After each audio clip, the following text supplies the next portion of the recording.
Welcome to Sage Sisters. We are sisters, besties, moms, and co-founders having a fun catch-up on parenting and life.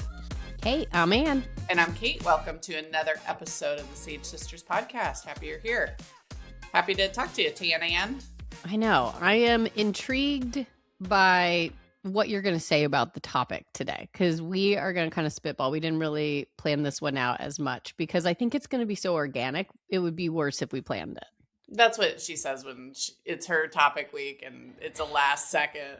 I sent it to you 20 minutes before. And I had a call. About this? Well, whatever. Let's do it live.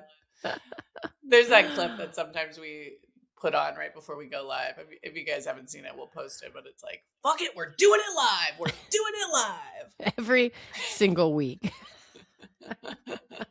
Well, but do you want to tease? Yeah. To tease.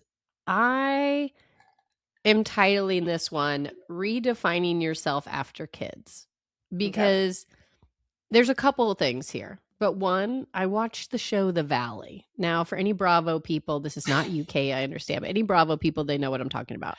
I just love how half of our content comes from Bravo. Thank you, Bravo, for your service. But it is kind of covering two moms that just had babies in the filming, and they're kind of going through postpartum and just a little bit of like trying to find out who they are. Like they're not feeling like themselves and they're really struggling. And quite frankly, it's kind of brave to be on camera during that time period, which is like a very vulnerable time period. Vulnerable. It's really kind of dark. And people are kind of saying they don't love The Valley because it feels too real. It's like too dark and it's not enjoyable to watch. And I don't disagree. I want to see a Botoxed 50-year-old cheating on her husband with a boat guy or something, It's totally. And like her husband who sucks, so you're kind of like, whatever. He doesn't love you. Go ahead and get yours on the side. Listen, it kind of spun into, now 4 years for me, 7 for you after having a baby. And I remember those moments. That's why it's so raw and real when you watch people going through it. Yeah.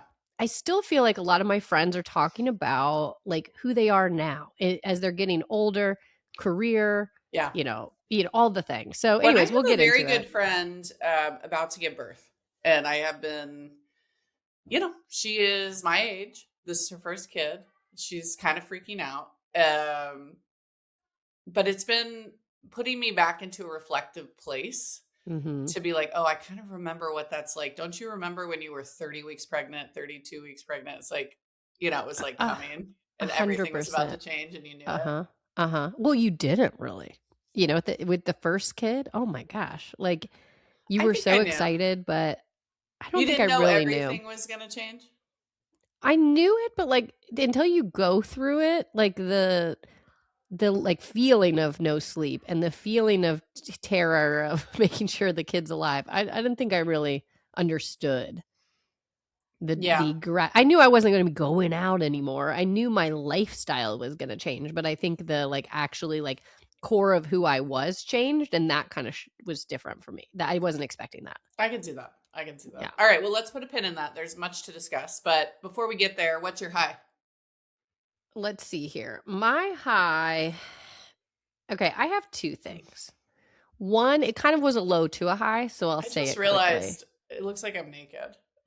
This is a bad outfit choice. You and I both went like nude today. Okay, I give my husband a hard time for this nude tank top he has, and I just realized I wore one. I actually think it looks chic. I'm into dark hair with like, it's not nude, it's like a gray beige. It's taupe. Okay. It's taupe. I just had a moment where I was like, ooh, sick. I am naked on screen. Well, at least your hair is covering your nips. Yeah, exactly. It's mermaid hair. No, I'm into neutrals. I think it's a good look. I think it's a chic look. You're just saying that because we wore the same outfit. Your problem is I have a green background. You also have a taupe background. So it's like giving a lot of blend. You know what it is? Did you ever see that horror movie? This is a real 80s. You bring this up all the time. Why is it so present for me? That is a reference you bring up probably every 5 podcasts. And then you forget. My favorite thing about you is how much you forget you say on the podcast. It's like it never happened. You were like, remember? And I'm like, you just told me that. Well, half the time my obsession was the same from the week before. You're like, you just said that. I'm like, did I? Who knows what I'm even doing here? I bet people are like, what reference? What reference? I don't remember. We'll say it. Pie crust. Is that what you're going with? No, not pie crust. See, I have so many references. This is, I think it's called When Strangers Are Calling or Call Back or something. But the guy on the brick wall who's dressed like a brick wall, and then he opens his eyes. You know what I mean? He matches, he's camouflaged with his background. I just realized that's me, you know, on this wall. It's like, you can't see me. You can't. There are flaws with that because look, if I saw a guy walking around with a brick outfit before he got to the brick wall, I'd be like, something's up with that guy. I have so many notes. I'm also like, no man has the attention to detail to get the brick spacing just right. Like, even if you're customizing your own outfit, I'm like, nah, I don't believe it. Unrealistic. Oh, that's too funny. All right. Okay. Well, if you need a moment. Okay. I'll go back to my low high here. All right. The kids are at that point of summer where it's hard for them not to bicker.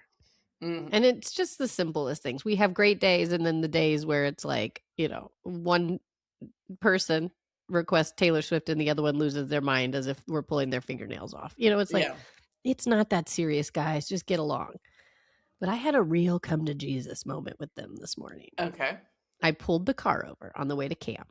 Oh, wow. And gave them a talk. That's how you know it's serious. I felt like I was good. You know, did I lose my shit a little bit too much? And was I not proud? A little bit of my initial reaction of like I'm done. Like it was almost like a very raised voice. And I hate when I raise my voice. Yeah.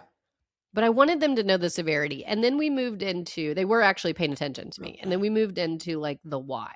Like you and your sister are the most important people in each other's lives. Like, even if you grow up, you two are going to be, you don't even understand. Like, after Dad and I pass, you two have each other, you know, and obviously Lily's in the mix. You went to full parent death. I went parent death. I didn't feel great about it, but I did it. You took it to a dark place. All right. But I was just like, you two need to realize that this is an important relationship. And even if you guys annoy each other, you have to figure out a way to coexist and move on from it because you have loving moments. And I won't tolerate two people who literally are acting like this. Like you're ruining the vibe. So anyways, they both came up individually after we got out of the car on the way into camp and gave me a hug and said, Mom, I'm sorry. I'm really going to try. Now, whether that happens or not, I don't know. Whether it lasts 24 days. You broke through. I broke through, I think. So I was feeling like a high. Like I kind of was taking this, like I suck at parenting, mom, high raised voice into maybe we did something today that will sit with them. I just, every parent can relate to sibling bickering / outright fighting. Even mine this weekend, I had to separate them a few times. Yeah. And they're usually pretty good. Yours are very close and they're both alphas. I think that is a little bit of a tinderbox over there. And that's just the personalities you got, you know? Well, and we just had the sweetest moment where Ace did something for Lola today or this weekend that was like very sweet. Yeah. We were not around. It had nothing to do with us. And we gave him so much praise. It can, you know, so there is love there, but it's just of course so there's love there. I mean, I know, but they love each other. You can tell. And there's you can even tell in the way they fight that they love each other. This isn't real contempt. This is, I'm so annoyed and I want to be the alpha and will you stop talking and bugging me? And they both talk too much. And they were sitting, when we sit, I was driving the truck and they sit side by side. Usually our fights are in the car because they're too close to each other. And then it turns into like an elbow. Why and then the other person elbows. One in the third row and one in the middle. We're driving the truck, I just said. Oh, truck, yeah. Truck. Can't drive that truck. This is why mom mobiles exist. Well, I'll tell you, my mom mobile needs new tires and we're waiting to pay for the new tires. So I've moved into the truck for safety reasons. Okay. Yeah, fair enough.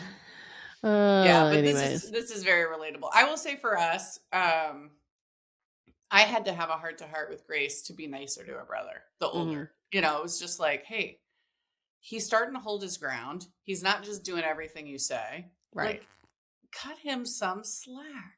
Yeah. Like, you're being too intense with him.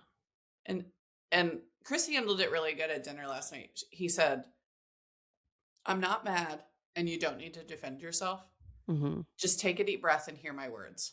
I want you to be your kindest self with your brother. He loves you. And it took the temperature out of it, you know, where before she wanted to like defend her position. Right. And I was like, that was a nice way to handle it. He handled it nicer than I did, where I just was like, separate. Yeah. Well, I know. You're right. It is a good way to do it. And like, again, we have the sweetest conversations, and then it's like it never happened the day after. So we'll see how it goes. That's relatable. It felt like a win today. Well, that's good. Yeah. I appreciate the car pullover moment. That's something. I really was like trying to make it feel very serious. Mm-hmm. Yeah, I think that helps. What else you got? Any more highs? Well, this one's kind of silly, and I might have said it before. I'm pulling a Kate, but I don't want that to be my thing. I have been loving being a spectator at golf. Okay. For Ace is getting into golf, obviously. Yeah. We're trying to get Lola there. But there's nothing more peaceful and enjoying than being a spectator at golf. Solo, I must add. The girls are at camp. But I walk behind. It's very silent. It's usually quite lovely of a day. I sometimes even have like a AirPod in to listen to a light podcast as I'm watching the boys, my husband's caddying golf. It's very peaceful out there. Well, you don't get a lot of time, I feel like, with that little of stimuli. I know. And golf has like a whispering tone and a quiet. It's like a whispering tone. And usually there's like a mom or two that like I'll chit chat with for a couple holes that is quite pleasant. And then I move on solo. It's nice. So everybody walks. I was imagining like a herd of golf carts. But well, that's even better, to be honest with you. There's a couple courses that you have spectator carts and you just follow in your own personal cart. Nothing better. Yeah.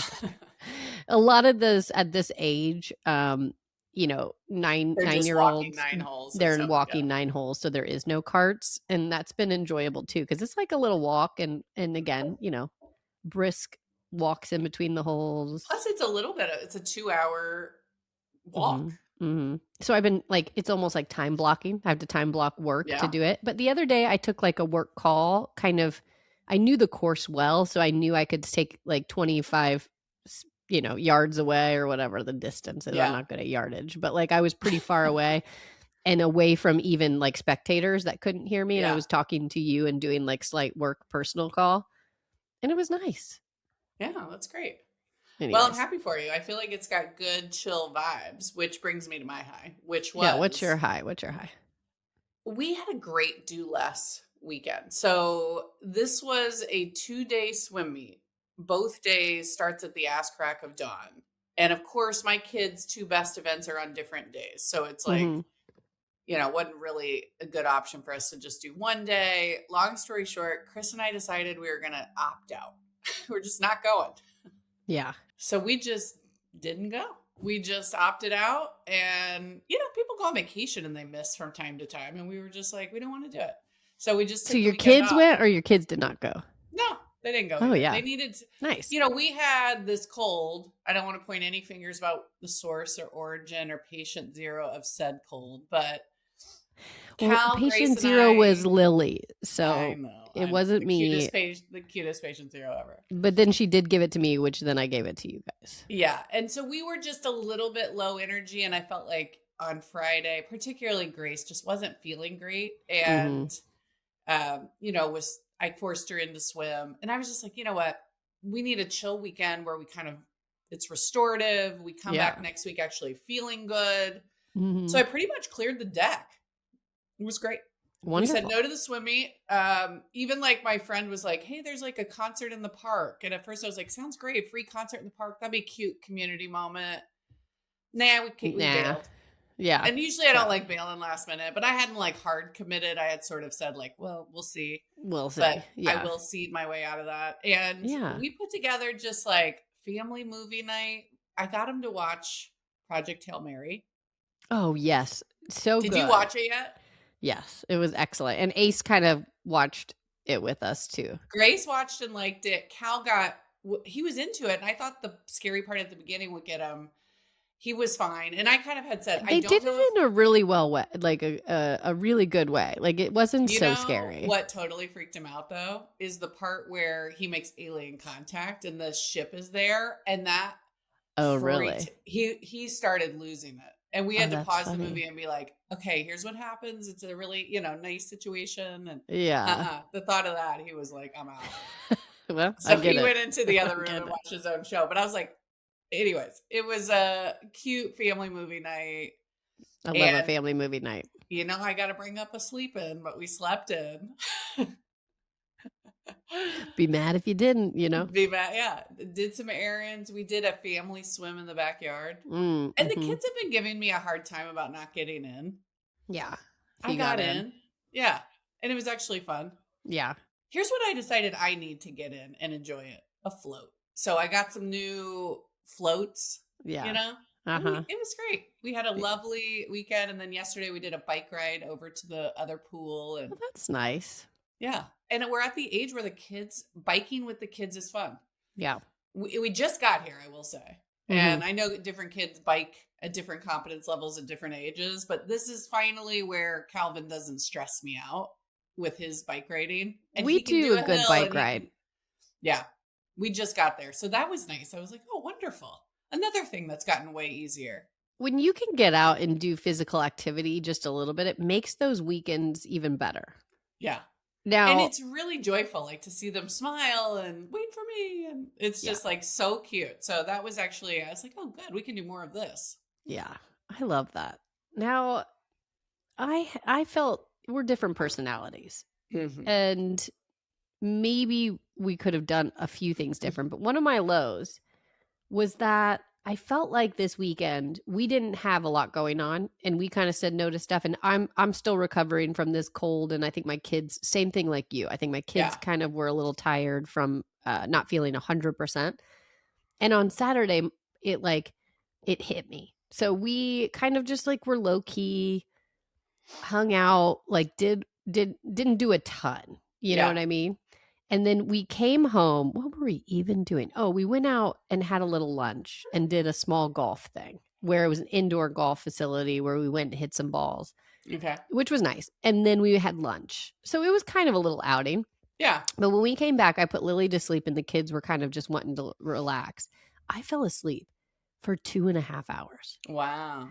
I haven't taken a nap like that. Yeah, exactly. And then I woke up and we had dinner, hung out, and then I was still tired. Where's the low? I'm like not hearing the low here. So Sunday we had it was rainy. We were gonna go do like golfing outside. We were gonna do activities, but we couldn't because it was raining. So the kids were a little stir crazy. We ended up going to see Toy Story 5. Okay. And like I understand my casual low weekend had probably more than most, right? Yeah. We saw a movie. We still golfed inside. We did lunch. Yeah. I did laundry. We had people over on Friday. It's a full weekend. Okay. But I was feeling yesterday like a piece. Like we also came back from the movie and just kind of laid around. A piece or a piece of shit? A piece of shit. Like when we got home, I was just like, oh, and I did get up and made homemade pizza. But like it still was like, I felt like I didn't do enough, like I was feeling like, oh, I should have appreciated and did more with the kids, even though we did stuff. It just felt like we were lazy. No. Repeat after me. I need therapy. Repeat after me. This is ingrained in our childhood. Never sit, feel guilty for relaxing. Yeah. And 2 days in a row, I got to when Lily was napping, I sat down and laid down. This is good for your body and your soul. You're sick, actually. Yeah. And you feel guilty for sleeping in. You feel guilty for taking a nap. Yeah. I was feeling stir crazy, even though we still did stuff. No, honey. No. You need to work on this. I know. But on a brighter note, all the kids loved Toy Story 5. They did. Good. What did you think of it? I had sat with how you kind of were interpreting it, saying you really didn't like that Lily Pad sacrificed herself and she, tech, there was a little bit of the tech feeling because of what we do. Yeah. However, I loved the ending. Like, I thought there were really cute moments. I was Mhm. almost tearing up when the kids were playing, like looking at my kids loving it. And like Lily, her favorite character was that little horse that was Jesse's sidekick. I mean, that was hilarious. Yeah. And so like they were giggling and laughing. So I was loving how my kids were responding to it. And like they all walked out going like, you really shouldn't be on iPads that much, like acting like they don't, want to do that. But I thought it was like a really cute moment. But I thought the ending of it was good. She didn't sacrifice herself and end up in the donation box. They brought her back in and she figured out how to use tech in a safe, healthy way.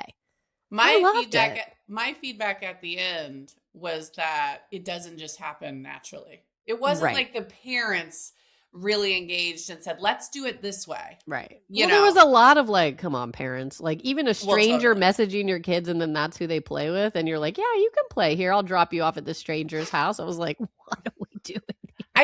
My point at the end was not that she self-donates. She did come back, but just that it doesn't happen naturally. Right. They made it just seem like, and then naturally we find balance. And I was just like, usually it's actually the mom going, okay, we're going to have some balance and here's how it's going to work. And I just felt like I would have loved it had that mom sort of like engaged and sort of set a tone and modeled the balance. Yeah. You're such a nerd, but you're so right. Yeah. Well, it's just like they made it seem like everything's going to be fine. It just will work itself out. It's like, I know too much, but that's the part I was a little critical of at the end. Yeah, totally. But I do believe the right answer for most families is trying to find that balance. It's just how to get it. It's just like, it in the overall, like keep them young. I liked that a lot. Me too. Like, well, yeah, that was great. Yeah. Well, and I love the primary message of like human connection is still the best. Yeah. Like that's what will bring you joy and like true happiness. And yeah. Of course that's on. And finding the right friends, not everyone's going to be the right friend. And you need to kind of figure that out. I liked that. I do too. It was good. Yeah. All right. What's your low? Oh, well, I had another little bit. You go first and then I'll jump. No. It will actually make sense with the topic. You. Here was my low. I had a cold and Chris and I decided to do a house project, which has been on my, like, I want to do it this summer list. Mm-hmm. And I just felt like we got nothing going on. Let's knock this out. And we went to the masonry / like rock yard, got a truckload of like lava rock for our landscaping because our landscaping had like bald spots and was starting to look, I thought, just like a touch rundown. Yeah. So moving rock is so exhausting. And we did hours of rock moving. Yeah. He and I are just drenched in sweat. It's like so hot out. Like we were having to take breaks, like hydration breaks, because it was like a elite workout. And then we brought the kids out and we were like, we're finished. And they were like, what'd you do? Like we couldn't even tell. And then we like pointed it out and they were like, the only person that would have noticed is our father. Dad. Like, it was so subtle. Oh, yeah. It was just extenuating workout. And honestly, my back hurts a little bit because I had like a broom and I was like trying to move the rock around, but I was just like, I busted my ass and it is like literally not noticeable. I'm sure it looks great. And I'm only giggling because we did this. We did a whole rock thing in our back where we created this porch. Okay. Because our part of our grass it's just constantly getting flooded. So we decided to like just make it a porch, and Phil was like, I'm going to do it myself. Oh God. Stone. He did a great job. The end result was wonderful. But there was a Saturday where he was like, there is a place like 40-minute drive, and we can go pick up our own sand that we put down below for the rock delivery that's coming. Okay. And we can just go get it ourselves. Save on the delivery, and it's a really low cost. We got on the way home, we got 2 flat tires because it was too heavy. So we ended up having to like pull over. No, the kids and I Ubered back. Phil had to wait for the guy to come, replace his tires, but there was sand, like heavy ass sand in it. So it was really like, so it ended up being so expensive. It was so expensive. And we were just laughing so hard. It's like, let's save $200 on sand so we can spend $2,000 on tires. Yeah, great ideas gone bad. But I was proud of us for doing a house project, even if the end result, the kids go, "What'd you do? Where? Yeah. Where is it?" I think it feels good to do yard projects. I know you do, because you When can't you're sit still done. and take a nap. But I know. It's true, but You're like it's a good feeling. yeah, this is why you love cleaning. I understand it. It's like when you clean and it looks immediately better. When you do yard work and it looks immediately better, there is a little probably a little pop of something in your brain that goes, "Good job." Good job. And then constantly when we drive into our into our neighborhood, I always go, "Guys, doesn't our house look so pretty?" I make the kids go, "Oh, yeah, it does." Like every time. Like for well, like you weeks. come by it honestly. But yeah. So I have a sore back and a cold still, but I'm powering. I'm actually I think I'm on the tail end of it. I don't think my cold was as bad as yours. Yeah. Well, mine is almost over. And honestly, I can still still great. hear it in your voice a little bit. Yeah. I still got the congestion in there a little bit, which is just annoying. But that 2.5-hour nap, I was like, I obviously needed it. I haven't taken a nap like that since I can remember. Yeah. Well, you should add it to your routine now that your kids are getting a little older. You can finally relax a little bit. Yeah, it was nice. Okay. It was nice. Good. Well, do you have an Everything's Not Awful for us? I do. Now, I giggle because it's another sports one. And I swear we're going to get to ones that aren't sports. But because the World Cup's on, there's a lot of sports things going on that's so endearing. There's a lot of sports. I will say, though, the point of this series was supposed to be highlight moments of humans being kind to other humans. Yeah. Now, if you recall, the last 3 of yours were sports. Okay. Well, I guess it's just very telling about who we are. Gets us. Yeah. No, this is just a feel-good moment. All right, let's hear it. Okay. Jude Bellingham. He's on England. Very cute guy. Very cute guy. And I have kind of gone down this Holland, the very famous bun guy who's on Holland or double A's, how are we saying double A's, yes, exactly. And he's on Norway right now. Yeah. They have this bond because they played together on a team for 2 years back in 2020. And they have all these montages of the two of them being buddy even when they're playing against each other. It's very cute. So long story short, I had gone down a little rabbit hole of that. Okay. But over the weekend, England was playing Norway, and their cute bond was, you could still see it, which was kind of cool. But Jude Bellingham had 2 of the goals to basically win against Norway. He played a great game, really fun to watch. And at the end of the game, he's walking kind of in the center of the field, and the entire stadium that is going for England starts singing Hey Jude. Mm-hmm. And his reaction was almost of shock and awe, of the moment. He almost couldn't process what was happening. And it was such a real, pure facial reaction to wait a minute, is that for me? Wait a minute, what are they doing? This is such a cool moment. Yeah. It just took me back. And then his teammates kind of surrounded him, and then they all were cheering. And it was just such a special moment for their whole team. Just the fans coming together to support their team and be so excited. Jude knocking it out of the park and having a great performance, and then being immediately feeling that gratitude from his fans.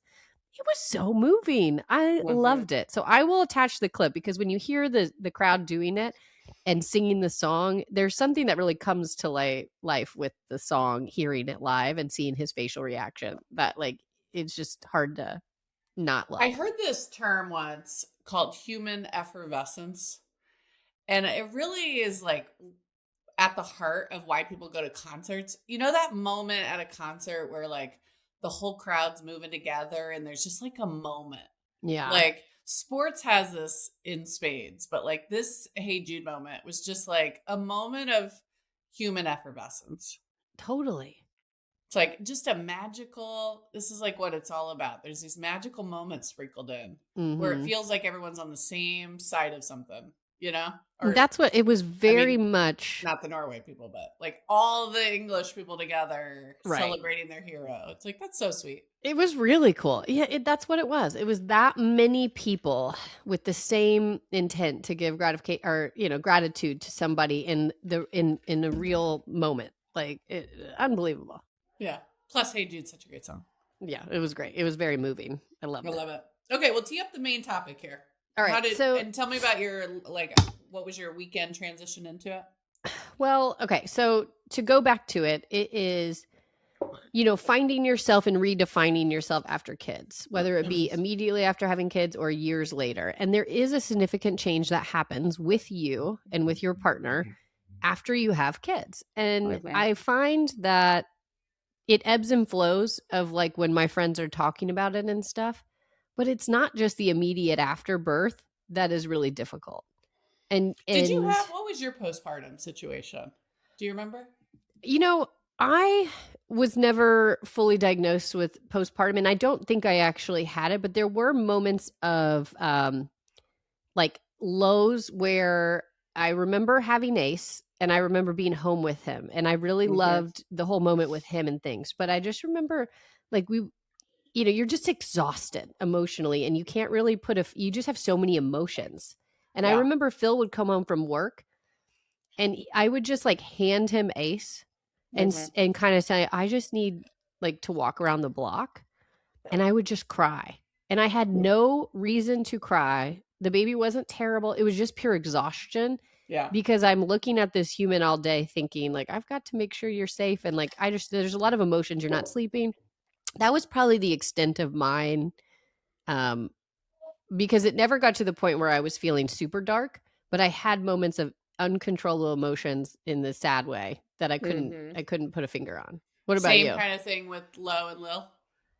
With Lola, I felt pure survival mode. I could barely remember it because I had two. And like, I just remember even the pregnancy was like a little bit harder and I had to be bed rested and it was really tough because I had the other child and you just didn't get that feeling. Like with the first pregnancy, I felt like people were like opening doors and birds were singing to me.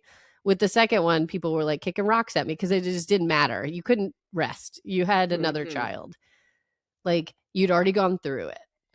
But then with Lily, the third, I knew she was my last. So I really soaked it in and appreciated it. And I think that was the only maternity leave that I truly was like, I really tried to love every second of it. Yeah. Not the one we spent together, I see. Well, it's a good point. It's a good point. We did have a great moment there. That was Lo and Cal, wasn't it? It was. Yeah. But that was kind of survival mode. And being with you all was a great survival. I was going to say that was amazing for me. Having you guys out, I felt like it really broke up whatever I was going through. Yeah. Just to have, so Anne's family came and stayed with us. This was COVID also. Or no, it wasn't. Was it? No, when were they born? 2018, pre-COVID. Yeah, pre-COVID. You just came and stayed with us. For like a month. Weeks. Yeah, almost a month. Yeah, so we had a month of maternity leave together. And for me, it was just perfect because it was just someone else going through it at the same time. There was obviously a lot of crying babies in the same home, but no, we actually had help with the older two. Yeah.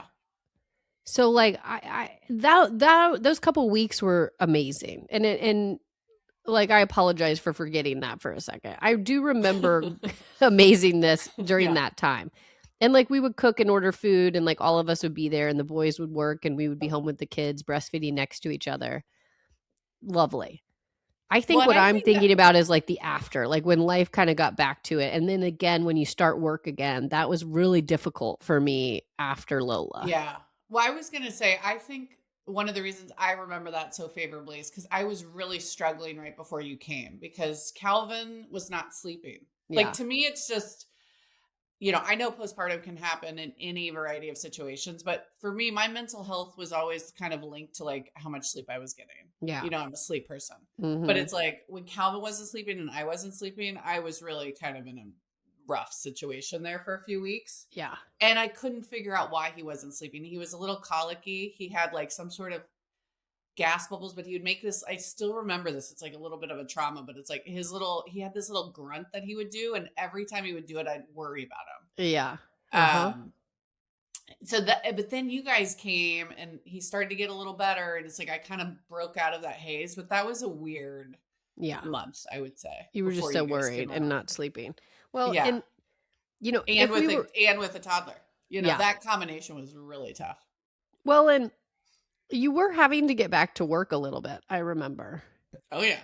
This was your previous job, and I was taking off from my job. So I actually had a break of work, but I specifically remember you having to do work while we were sitting there together. Mm-hmm. And you had just had a baby. And that's what, you know, you owned your own business. It was very important. But I felt really bad for you in that moment because you couldn't get away. Well, I feel like a lot of people like really glamorize entrepreneurship.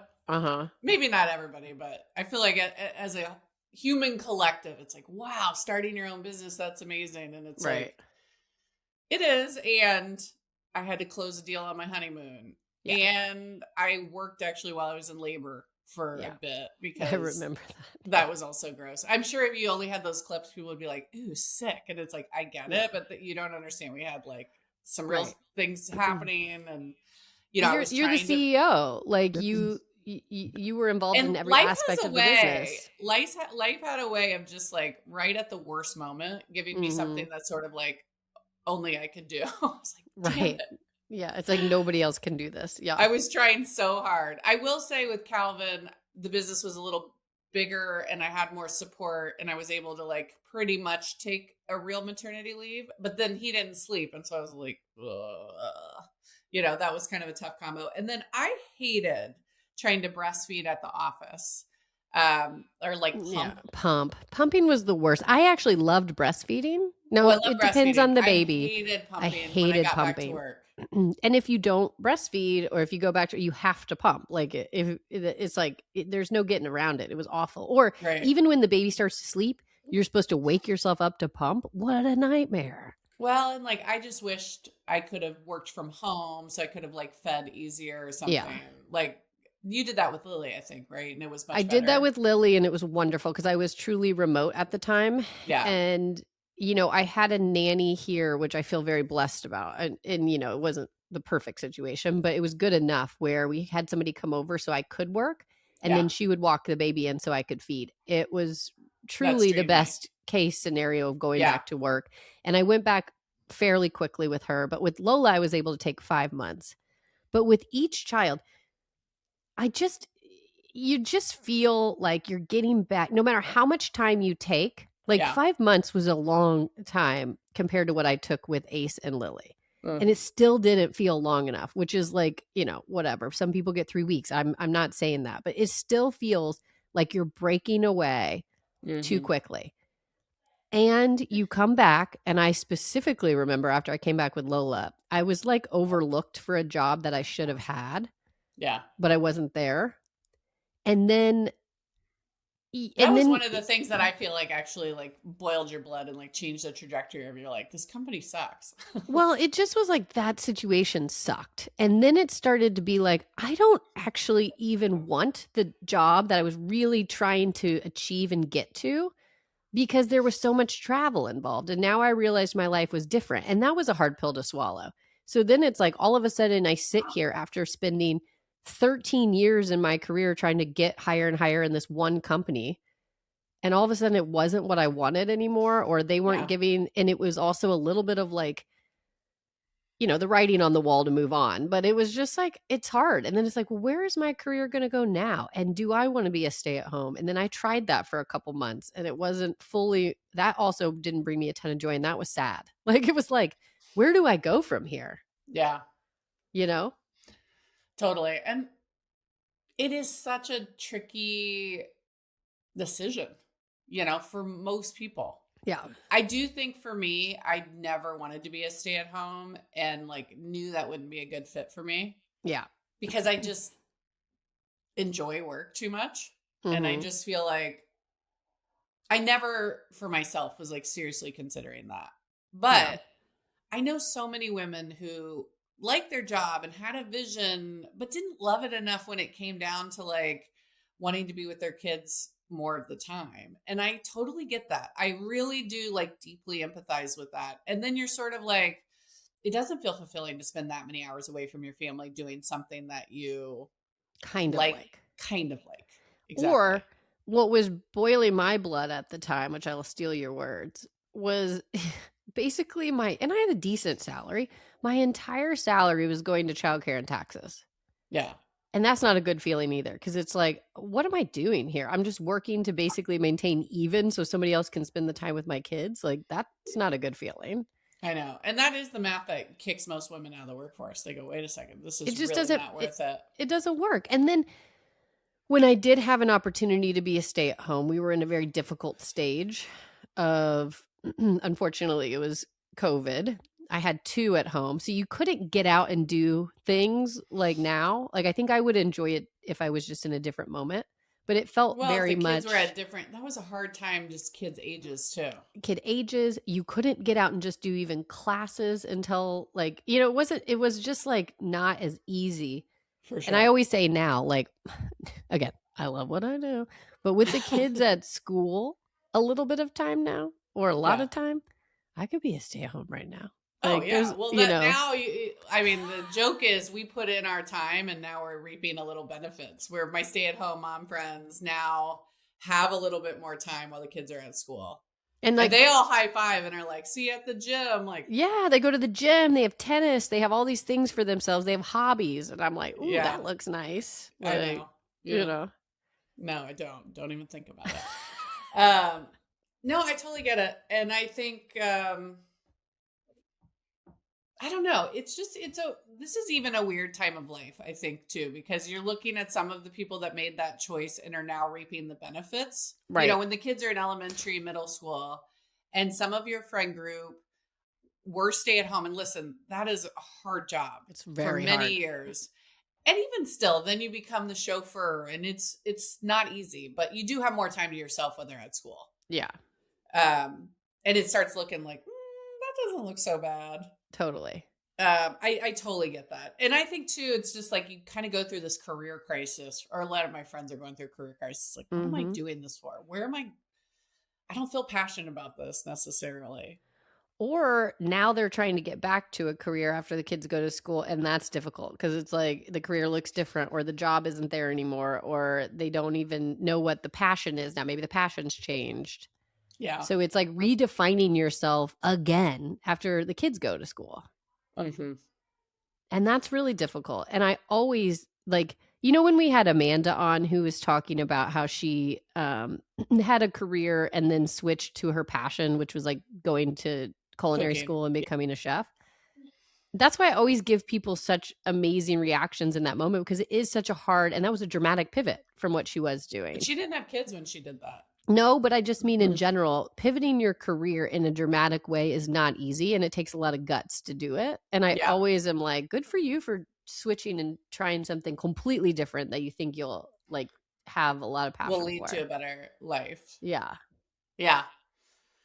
I know. I'm kind of curious to see how the next couple of years play out with my friend group, because I feel like a lot of us, the youngest is just now entering school full time, where I bet some of them will re-enter the workforce or try to do that. I'm kind of curious how that goes. Yeah.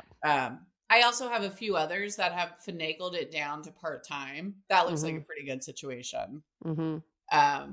And then there's a couple others of us that either enjoy work or it was never an option. And right. I mean, financially speaking, too, to go down to one salary is not in the cards for everyone. It's not always, sometimes it makes a lot of sense because of how much childcare is, and sometimes it doesn't. It's just, I don't know. I just like redefining yourself again. And then, I feel like both of us had partners that were very supportive and very hands-on. Yeah. But like your relationship changes too, and you have to grow together because kids change everything. And so you're having to redefine your relationship. It's also, and I know this sounds vain, but it just was my reality too. But it's like, I started to look different. I started to look older. Yeah. Things, even when I felt like I kind of would work out really hard, just wasn't the same as before. It's like your body post 2 kids is just a really different beast.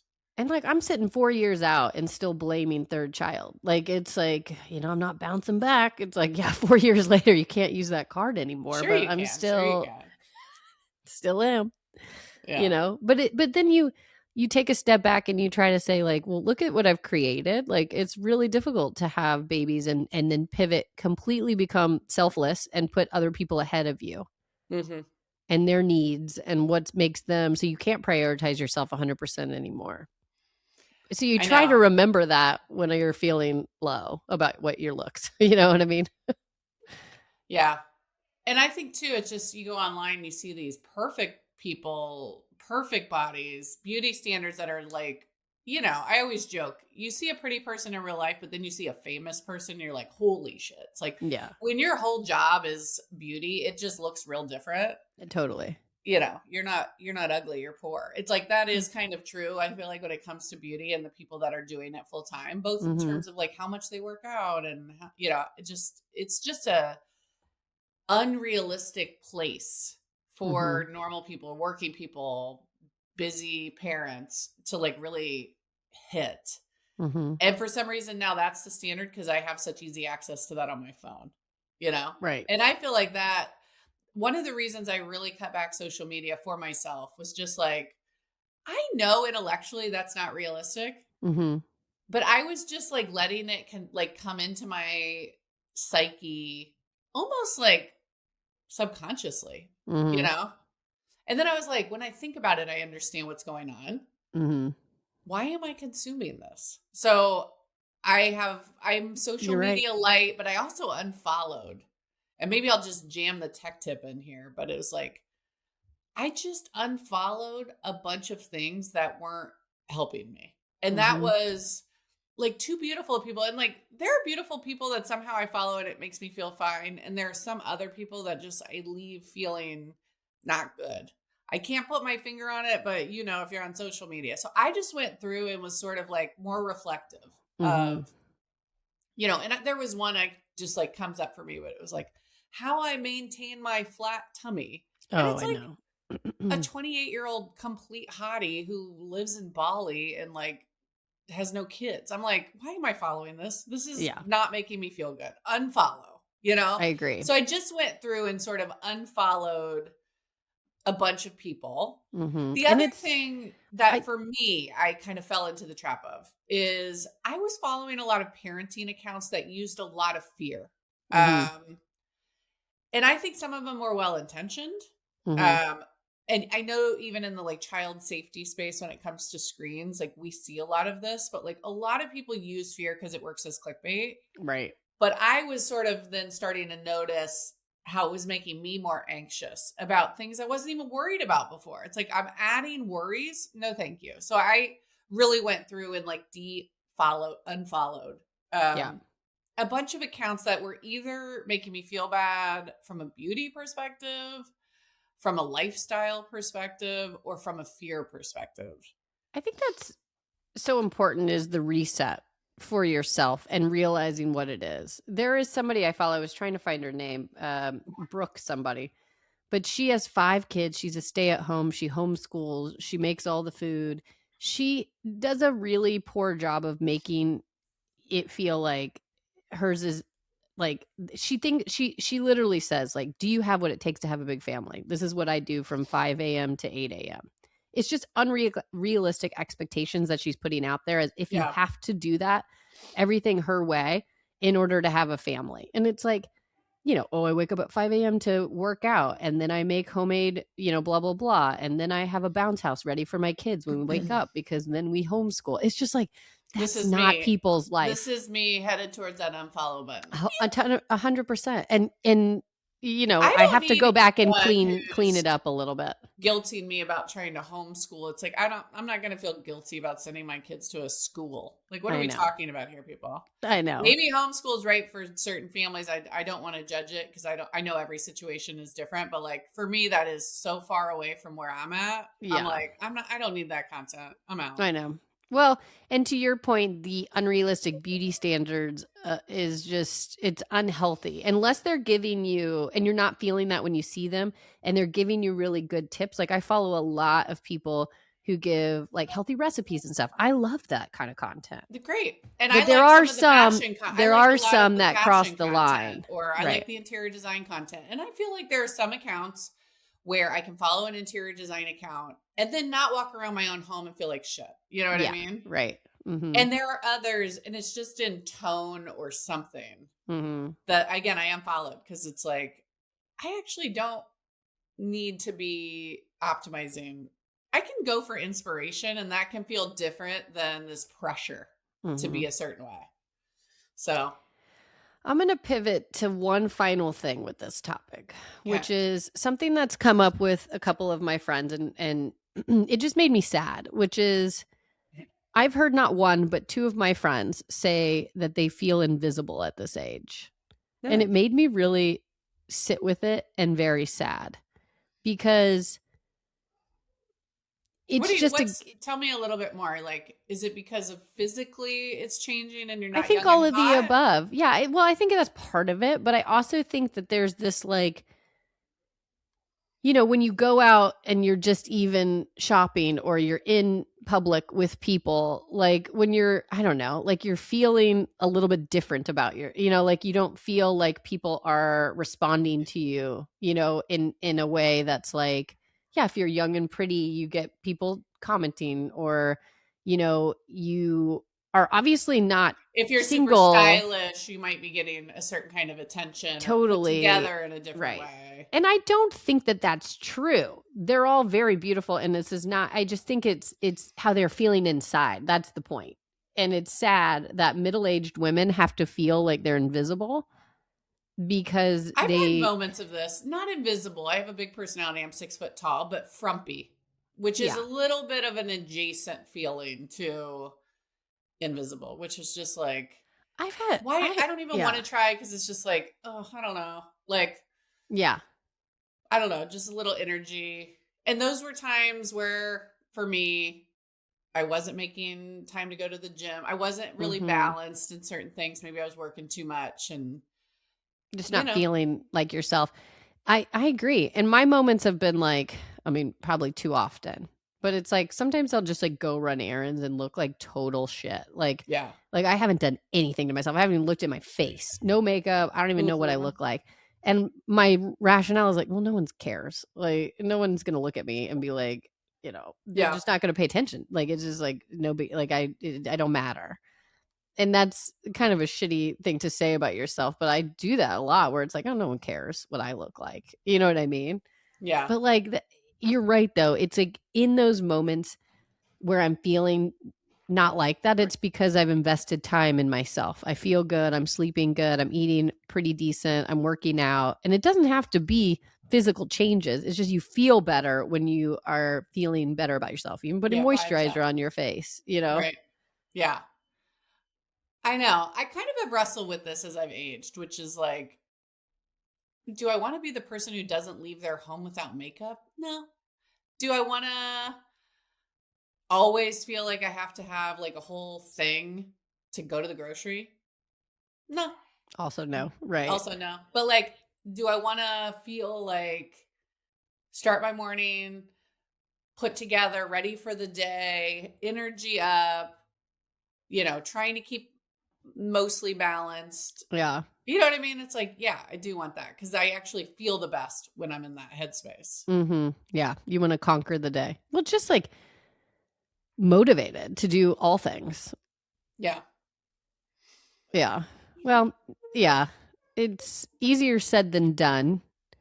But have you ever felt invisible? Like, does that resonate with you? Well, no, I said the only thing that that statement resonates with is sometimes when I go out and I'm like, well, no one really gives a shit about what I'm wearing. Like, I'm just going to run to the store real fast. You know what I mean? Like, there are moments where I'm like, it doesn't matter. Like, you know what I mean? But like, or even like, oh, what am I going to wear to the wedding? Like, I want to look cute, but like, no one really cares what I wear. You know what I mean? Like, there are moments where I've thought that, but like, I don't think that. When I kind of joke with my husband, it's like, he loves me so much he doesn't notice haircuts, or when I try to, like, he's just such a guy that it's like, I'll actually like try. Yeah. And I get no different reaction than, which on one hand, it's kind of a nice, safe, lovely feeling, you know? But well, Have you been hit on recently and then you're kind of taken back? Like you were almost like, he's not hitting on me, is he? And you're like, wait a minute, is he? No, have you? Been hit Yeah. on? Oh yeah, actually. Okay, But let's hear it. but it wasn't anything earth shattering. I didn't think it was happening. And it wasn't like a dramatic hit on. It was just kind of a little flirtatious moment where I walked away and I was like, was he flirting with me? Or I didn't even Was this clock someone it. you know, or was this a stranger? No, it giving was you a attention? stranger. It was a stranger. And it was like I didn't even clock it that the said person could be trying to flirt with me. That's how Yeah. not in that stage of life I am, I guess. You know what I mean? Uh-huh. So Well, I don't think that's a good feeling. Don't you remember getting ready when there was just the even possibility of meeting someone new or like Oh yeah. hookup? Yeah. I mean, just the natural I'm gonna go out and look hot. I don't know. But totally. I almost think part of it is like that was like an era of like mating season. You know what I mean? Which is just like you're trying to find your person, you're in a really different energy spot. And now I'm like, sometimes I'm like motivated. I literally get ready for my girlfriends a lot of times in my head. 100%. I'll dress I'm like, in a cute outfit that like I don't think a guy would think is cute, but my girlfriends will, just because or it's for like myself trendy. in the like sense of like, I've been kind of trying to hone my personal style and like come up with my personal. It's almost like a fun project that I'm doing, and like I'll try something on and kind of be like, is this my personal style? Am I in or out of my, you know what I mean? But I'm doing it with a lens of like a creative project. Yeah. It is in no way like, oh, I can't wait to look hot for a strange man. Totally. You know what that's giving me? So I again feel very blessed. My husband Phil is very like he makes me feel like I'm very pretty. Yeah. Blah blah blah. No, I'm getting somewhere with this. Okay. He really does. He does not. He gives me a lot of attention. He really does. Like I don't feel like I'm not getting attention in that way. He notices too. Something he notices. He's really good about like, oh, that's a new outfit, or your hair looks good. Anyway, he's really good at it. Yeah. But I still think like, have you seen those clips of people where they're trying to be sexy for their husband? Their husband doesn't even know it. No. But relatable. But they'll be like in there trying to do like a sexy thing, and their husband's like, "What are you doing? Do you have something in your back? Like, are you hurting? Like, you injured?" That's what I feel like at this stage. It's a little like, you try to do something to spice it up or just be a little sexy, and it's like, do you have an injury? What's going on? Do I need to help you out? Like, because it just seems so foreign to what you're doing every day. Yeah, I know. That's relatable and funny to me. Yeah. It's kind of depressing though, isn't it? Kind of. Yeah. Well, that's why we got to talk about it. Got to talk about it. I also just think now I feel like I kind of want to go change my outfit and get out of my beige tank. I actually feel like I'm wearing a cute outfit today. I know, that one's good. And I do feel like I have days where I like get ready, whether it be because we're filming or whatever, and I just am feeling myself. I think that's important. You got to have days where you do that to feel yourself. Yeah, I agree. Again, for yourself. Yeah. What makes you feel good. Yeah. I also think too, I was thinking about this in the context of our girls in a different thing, but it's like the importance of a couple good friends that really know you and kind of make you feel great. I actually think that might be just as important at our age. Like just a few people. You don't need a ton. Yeah. But you do need a couple that are real and that actually you're not, trying to impress or right. Or maybe that's not even the right word, because sometimes those are the people I want to impress the most. But it's like, I get it. Just people you feel comfortable with that really like, it's just about having a good time. Vibes up. I was feeling authentic vibes up. Before this podcast, I think maybe because I was typing up the topic, I was feeling a little low. And I was like, I'm just going to text my girlfriends. So I think tonight after like the kids go to bed, we're going to meet at somebody's porch and have a glass of wine. Like, fun. Yeah, but like that's it. I was feeling like, oh, I don't know, like I'm feeling a little like low. What do I need? Girls' night. Just a glass of wine, couple girls. Let's just chit chat, catch up. It always makes me feel good. I have a girls' lunch scheduled this week, which I'm excited about. That's fun.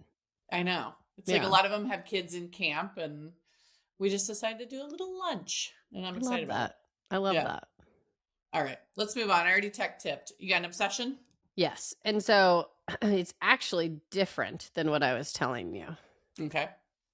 I was smelling myself, thinking about feeling yourself. I got a new scent. Okay. And it's making me feel very good. All right. And smell really good. So I will post it here because it is an oil that I got. But there is a bunch of brands that have this. But it's Sintel. Is it SANITEL? I haven't heard of this one. As long as it's not the company that makes the plugins, that's different, isn't it? Hold on. Let me get this scent right. So there is a bunch of different ones that have this. Okay, so what are the candles that keep bugs away? It's got to be close to that. It is. Okay, so I spelled it wrong. It's SANTAL. Okay, Sintel. That's not a brand. That's a. Hold on. It's an actual smell. That's what I'm telling you. I got an essential oil that it's basically Sintel. And it smells amazing. Sandal? Like Santal? Santal? No, it's literally just as I said. SANTAL.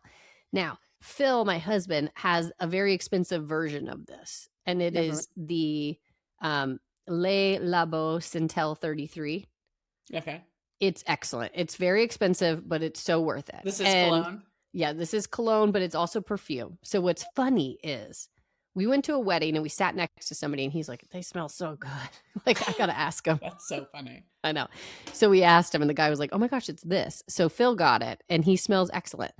And then I went to visit one of my best friends, Natalie, in Indianapolis. And people kept coming up to her as we were dining together going, one of you smells really good. And I was like, it's not me. I just drove like 5 hours. Yes. And she was like, oh, it's me.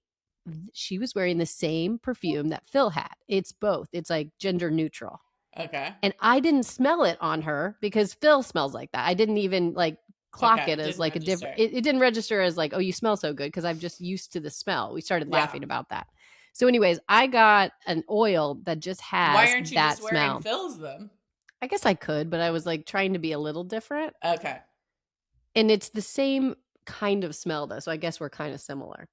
It's excellent. I smell great. I was walking on the golf course the other day. One of the golf moms goes, you smell delicious. And I was like, she's like, is that a weird thing to say? I said, yeah, I love it. Thank you. I just got this new perfume. I always worry that I smell because I have a bad nose. You know what I mean? You always tried to teach me to like taste wine and I was so bad at it. Like do not have a good smell. Yeah. So then sometimes I get worried. Like, do I have onion armpits? Like, what's going on here? Yeah. You got to check it. This is just a very light scent. And I have a very strong nose. And I stopped wearing perfume because a lot of them were bothering me. It was almost too strong. Okay. This is not that. What's the application? I like a little roller. A little roller. A little roller on the wrist. That's enough. And then I just do Where'd you buy it? Is this like a Sephora thing? Well, I'll link the brand because I got it at our farmer's market. Oh. But so there is many like brands that have this smell. It's this scent. You need this scent. Okay. Any brand, this scent is the idea. Mm-hmm. So I will link the roller version of mine because I've seen it, but I just happened to get ours at a farmer's market.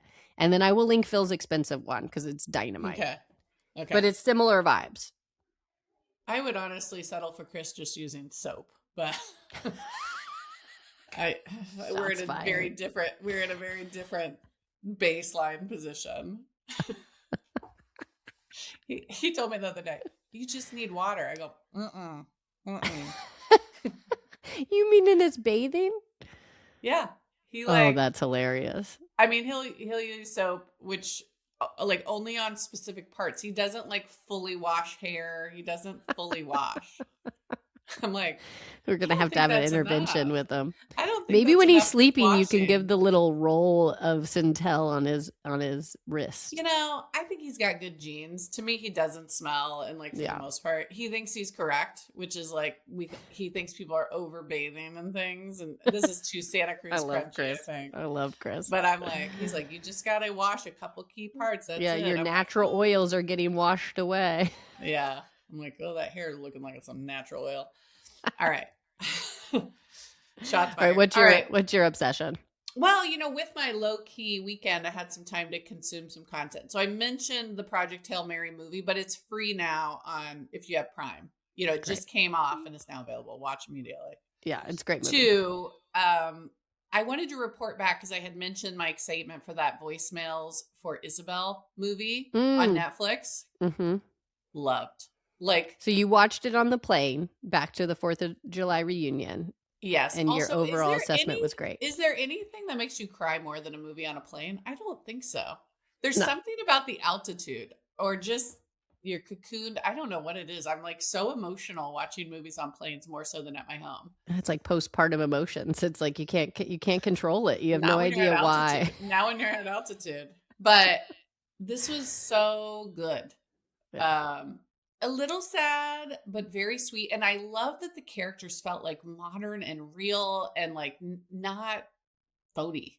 I don't know. Okay. It was excellent. Watch immediately.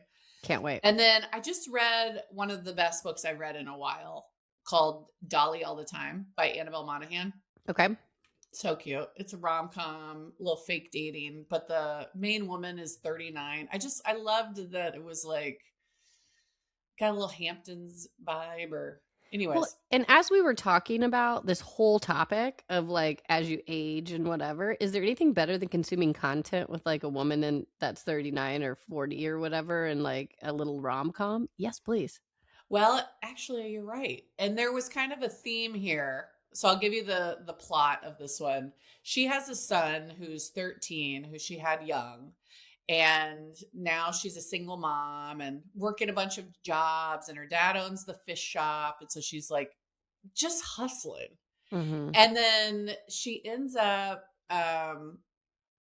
basically delivering fish and then helping this guy change his tire who ends up being like a billionaire heir to this big, media conglomerate. And I love this. The already. press takes a picture and it makes it look like, they're flirtatious or whatever. Mm-hmm. So then he basically says, I need a girlfriend to try to get this promotion. Of course. I love the fake girlfriend. I love a fake dating trope.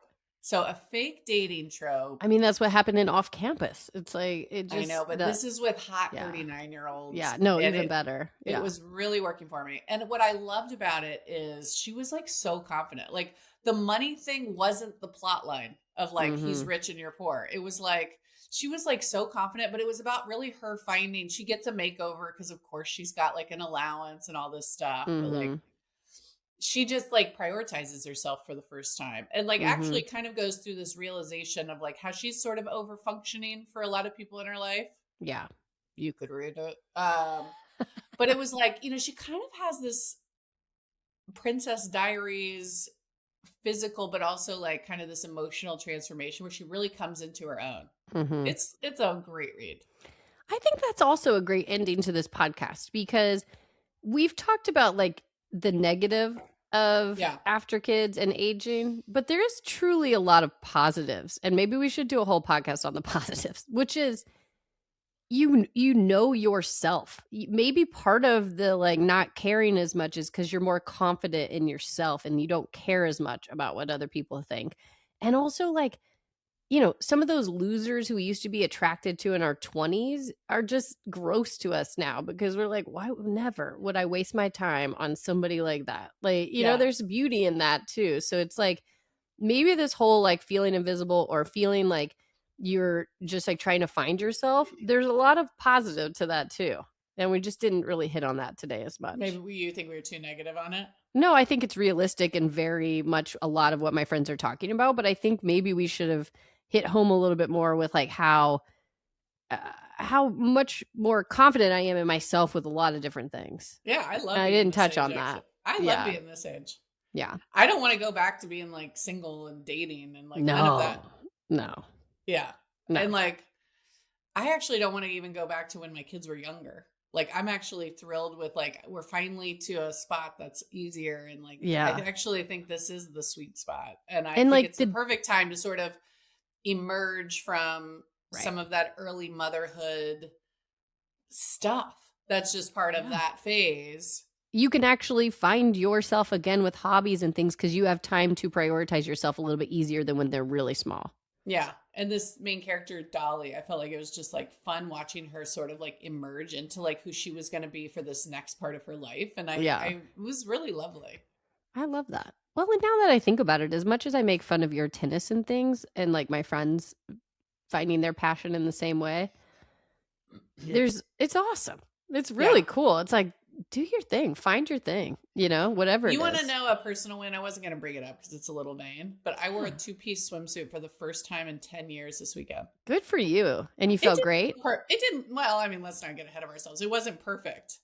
And did I'm the sure it was bottoms great. come up to basically like no navel showing? Sure. Yeah. Sure. Yeah. Yeah. But there was a gap between the bottoms and the top of several inches. Love that I had never even attempted. Yeah. And listen, it doesn't look quite the same as it did pre-kids, but I'm sure just reached this place that I was like, this looks damn good for 43. Good for you. So I felt good about that. I bought a 2-piece a couple weeks ago. Great. And I put it on and I'm close. It's not like so far off. Like, I think it actually looks fine. It's just I'm super vain. I was going to say, part of it is just vibes. Part of the issue is my stomach was so pale. If I was able to go outside and tan my stomach with, then the whole thing would look a lot better. Well, it had never seen sun. So from a distance, it looked like a 1-piece, black, white, black, it was not the same color, but I was literally like, you know what? I'm wearing it. Good for you. Yeah. So I think for me, it was more about my own vibes, but I don't know. I'm feeling pretty good. I don't know. I do need to get my roots done this week. That would take me one step closer to where I want to be. But doing the hot list checklist is only to make yourself feel better. Like, it's not about having to do it's about doing the things that make you feel really good about yourself. That's what I think. Yeah, I do too. Rise up, 40-year-olds. Here we come. Here we come. All right, TA. Well, interesting. I'm going to reflect too a little bit more. Maybe there will be a follow-up. I think there should be a follow-up. I'm sure we'll get some feedback, so we'll either bring some of the feedback let us know your here. thing. Were we too negative? Did we hit it right? Did it feel relatable? Where are you at in this whole topic of that's a good point. All the post-motherhood evolution of how you feel about yourself? And not even post-motherhood, that was a big part of today, but also just aging. It could just be aging. Well, that's true. Yeah, aging, this stage of life. Okay. Lilas Tan. Bye.